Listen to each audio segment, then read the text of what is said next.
Cara membuat video timelapse rumah buruk berubah menjadi cantik menggunakan AI.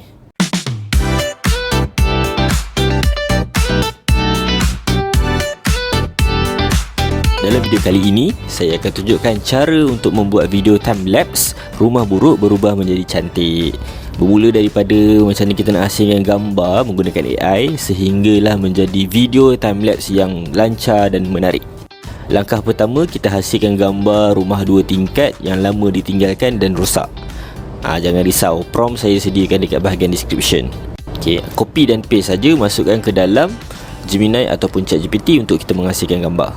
Step yang kedua, kita hasilkan versi rumah yang sama tapi yang sudah dibersihkan dan telah direnovasi. Cuba pastikan angle untuk kedua-dua gambar ni adalah sama. Step yang ketiga, boleh gunakan pelbagai tools AI yang ada sekarang ni. Untuk video kali ni ataupun untuk contoh ni saya gunakan Dreamina. Step yang keempat adalah dah buka Dreamina tu, uploadkan saja gambar sebelum dan selepas, kemudian masukkan prompt video. Ini adalah prompt yang saya gunakan untuk menerangkan macam mana video yang dah dihasilkan. Boleh ambil prompt ini di bahagian description.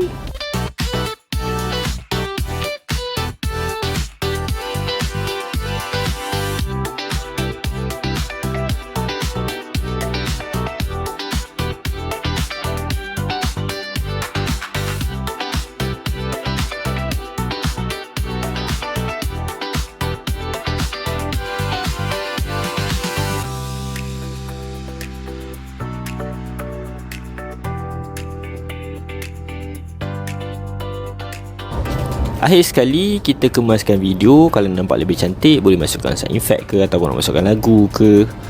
Baik, itu saja untuk video kali ini. Terima kasih kerana follow GX Production. Jangan lupa untuk saksikan video AI yang seterusnya daripada GX Production. Jangan lupa untuk follow dan subscribe. Terima kasih.